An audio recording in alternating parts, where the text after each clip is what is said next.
Je me présente, je m'appelle Denis Boulas, j'ai 26 ans. J'ai aussi un deuxième et un troisième prénom, c'est Jean et Jacques. Je suis né à Orsay, c'est un endroit dans le 91. Et j'ai habité principalement aux Ulysses dans ma vie, un quartier du 91 aussi plutôt sympathique. Je suis d'origine français-italien, avec d'autres origines éparpillées, après ça c'est un autre détail. Moi avant ce voyage, j'ai travaillé principalement en restauration pendant plus de 6 années.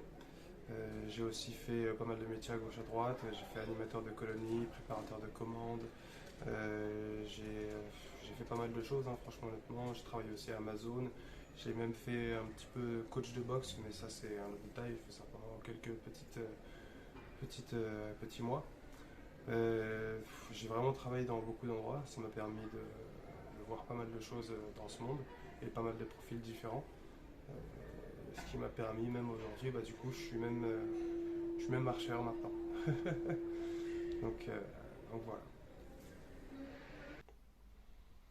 Voilà. Ça, c'est une sacrée question. Pour partir mentalement, il m'a fallu pas mal de réflexions, beaucoup de réflexions sur ma vie personnelle.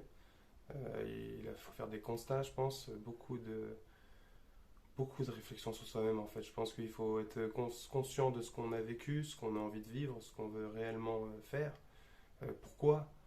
Toutes ces questions en fait, je trouve que personnellement je n'y ai pas encore complètement réponse. Mais tout ce que je sais, c'est qu'en tout cas, c'est en ayant voulu chercher à avoir réponse à ces questions-là, que c'est en se posant des questions en fait qu'on commence à partir en fait mentalement et qu'on est prêt.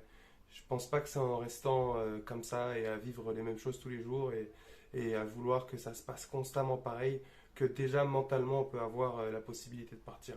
Je pense que il faut vraiment être capable de, je sais pas, même avant même de partir, je pense que voilà, il fallait que, je sais pas, j'ai cette paire de chaussures, du jour au lendemain, je la craque. Ah merde, ok, c'est comme ça quoi, je veux dire, c'est la vie. Et en voyage, ça peut arriver tellement souvent et de manière. Euh, euh, on n'a rien quoi, en fait, on n'a rien. Donc du coup, le fait de savoir que déjà dans notre vie antérieure, on avait ce qu'on peut potentiellement appeler rien, ce rien de la France en tout cas, puisque en France techniquement on n'a rien entre guillemets, mais avec ce rien on peut tout faire. Et donc c'est pour ça que mentalement je pense que je me suis dit ok j'ai rien, mais en tout cas avec ce rien je peux quand même faire des choses et vivre des choses que certaines personnes même avec tout l'or du monde ils le vivent pas, parce que l'or du monde il provient pas de ce qu'on peut avoir à l'extérieur, mais il vient de l'intérieur. En fait, mentalement, il faut se dire que il faut autre chose en fait. Il faut pas. Je pense qu'il faut être prêt même à marcher sans chaussures quoi. En fait, mentalement, ce n'est pas une question de matériel ou je sais pas quoi. C'est vraiment dans la tête et ce qui se passe dans la tête, et c'est là qu'on voit la richesse en fait. Certaines personnes ils vont nous dire ouais, des orateurs ou des trucs comme ça, ou peut-être qu'ils ont vraiment ressenti ces choses là. Mais ils vont te dire, ouais, trouve ton intérieur. Et là, à ce moment-là, tu verras. Et en fait, je pense que, en tout cas, j'y accède à chaque fois que je pars comme ça et que, on voit, voilà quoi, il y a quelque chose derrière la porte. Il y a quelque chose derrière la porte. M'éloigner un petit peu, comme ça je peux Super. faire ça malgré que c'est... Est-ce que vous pouvez vous présenter? Alors, restaurant Emilio, chef Claudio, on est à Marseille en 2022 au début. On a un restaurant qui est complètement restaurant, et qu'en disant ça, et c'est pas moi qui ai oublié les chiffres, mais 80% des restaurants en France, il y a beaucoup de micro-ondes. Chez nous, il n'y a pas de micro-ondes, il n'y a pas de sous-vide, c'est tout vraiment artisanal. On fait la vraie cuisine.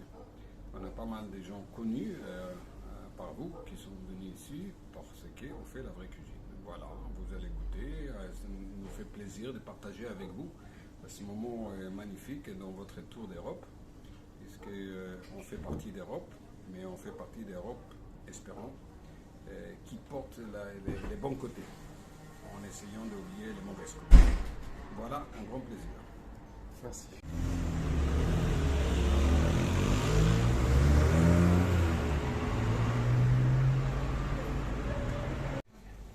Un peu de vin, je sais pas. Une bière, une petite bière si vous avez. Une bière, ouais. Si vous avez un petit verre de vin italien, ouais, j'avoue, ouais.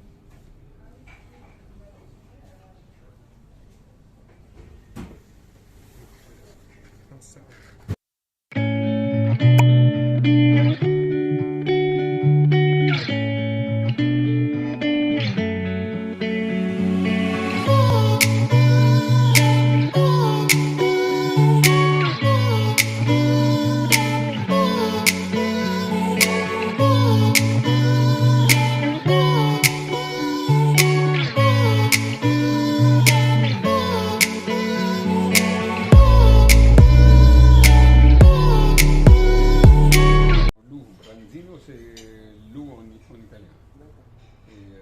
C'est vraiment ramené avec nos épices à nous. Ça veut dire la combinaison des herbes de restauration, c'est une épice.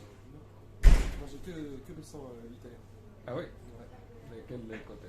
Le Naples justement. Ah bah, vous voyez, vous êtes presque parfait. Parce que Naples, il y a Naples et les autres, comme je dis toujours. Oui, c'est ce que beaucoup de personnes me disent. Oui, exactement. Si vous allez arriver à Naples, vous allez se régaler. Ouais. Voilà. Mangez. Ah, merci. Voilà, buongiorno. Vous êtes au restaurant Emilio à Marseille. Je suis chef Claudio, propriétaire de ce restaurant depuis 15 ans. Ici, on a déménagé des grandes villes qui s'appellent New York pour installer à Marseille pour des raisons familiales. Donc voilà, 8e, pas très loin des stades Vélodrome à Marseille.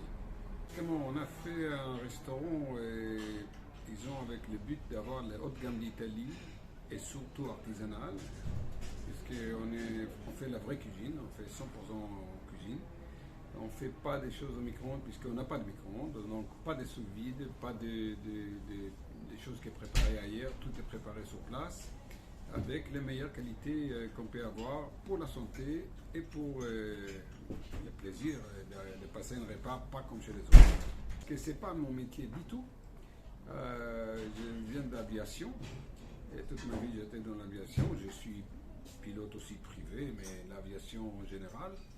Mais toujours, c'était mon amour de faire la cuisine, de partager avec les autres les bonnes choses. Et c'est des choses qu'on fait depuis qu'on a décidé de venir ici. Donc j'ai quitté toutes mes affaires de New York de l'aviation. Et là, on a décidé de s'amuser, si on veut, et ouvrir quelque chose, faire plaisir aux autres. Et étonnamment, ça marche très bien. Bon, tout d'abord, il y a beaucoup d'Italiens au sud de la France, et au nord aussi, mais quand même une quantité plus importante à Marseille et à Nice. D'un côté, de l'autre côté, nous on est italiens aussi, toute la famille, majoritairement de Naples, de Torre el Greco, donc de Naples, un petit peu de Milan, c'est pas grave, mais donc on est plutôt au sud, mais quand même, toutes les plats qu'on fait, du nord, du sud et de notre invention à nous. Bien évidemment, si on parle d'abord, le moins important, c'est économiquement.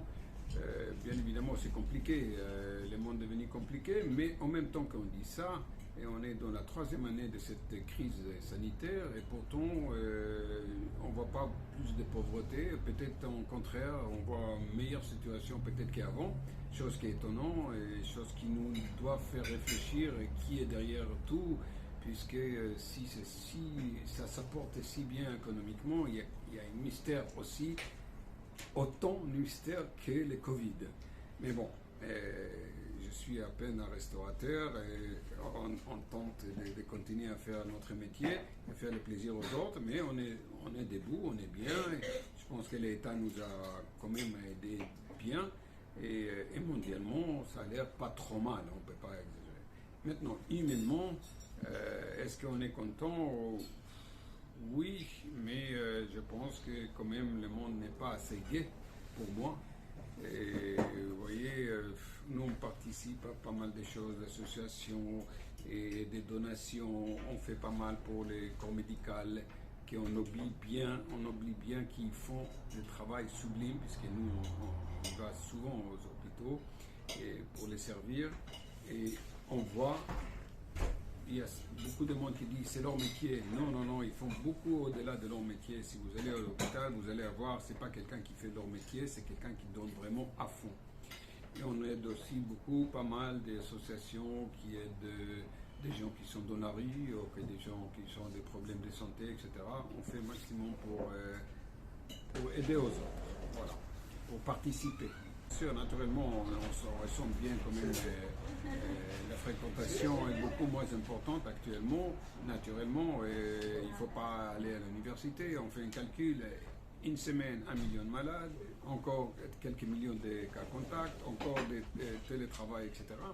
Et naturellement, il y a beaucoup moins de monde. On le sent d'ailleurs sur l'autoroute ou sur la route ou même dans la ville, il y a moins de circulation et naturellement, on travaille moins. Mais en même temps qu'on dit ça, on ne va pas se plaindre trop parce que je pense que l'envie de chaque personne individuelle reste de sortir, de changer, de modifier, de rester de cette boule un petit peu stressante de cette épidémie. Quand même, il y a pas mal de monde qui vient pour changer l'idée, pour avoir vraiment chargé les batteries. C'est toujours, c'est drôle parce que depuis toujours, j'ai toujours admiration pour les animaux. J'avais déjà des chats, et ça c'est notre histoire, puisque j'ai passé sur plusieurs chaînes télé, y compris aux États-Unis, puisque les chats nous ont sauvé la vie, puisque en la période du 11 septembre, quand il y avait la catastrophe à New York, j'étais supposé d'être dans un de mes bureaux à 89e étage, et les chats a sauvé ma vie. Puisque grâce à ce chat qui nous a échappé, j'ai été obligé de pousser mon rendez-vous à 89e étage dans la première tour, et en fin de compte, grâce à cela, la vie est sauvée. Mais quel animal je vais être, c'est très difficile, j'adore tellement les chats et les chiens, et souvent j'ai pensé aux oiseaux parce que là on est là-haut et on peut tout surveiller, on peut tout regarder, on peut, vous voyez, même le lion qui est supposé d'être le plus fort, etc. Mais les oiseaux, je pense qu'il est plus fort parce qu'il est là-haut et il peut surveiller, il peut aller d'un point à l'autre, sauf s'il y a des chasseurs quelque part. Voilà. Je rêve tous les jours vraiment l'honnêteté de l'être humain. La chose qui me dérange le plus, c'est j'ai jamais compris. On sait qu'on vit un temps très minime sur cette terre-là, et au lieu d'essayer de faire ça le meilleur du monde de cette période qu'on passe sur la terre, on trouve toujours les moyens de tuer un l'autre et oublier qu'on est tous pareils et qu'on tous veut vivre en paix et en honnêteté et en amour. C'est mon rêve, mais c'est un rêve peut-être trop idéaliste. Et est-ce que vous avez un rêve qui est personnel? Non, seulement de vivre bien, honnête et en bonne santé. La santé, c'est très important, mais pas au-delà. Voilà. Mais c'est parfait. Merci à vous. Ça va bien là? C'est impeccable.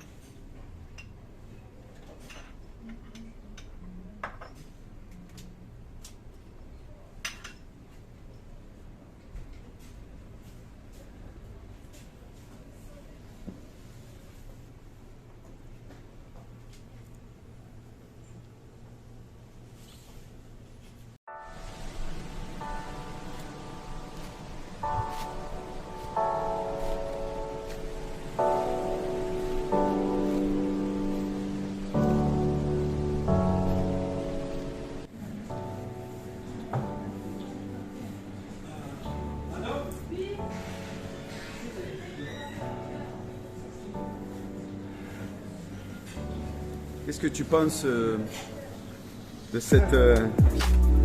L'endroit est vachement propre. J'ai passé des coups de balai, je peux vous le dire. Et ici, quand vous voyez que tu ressors avec un peu de poussière, c'est que tu sais que le balai est passé.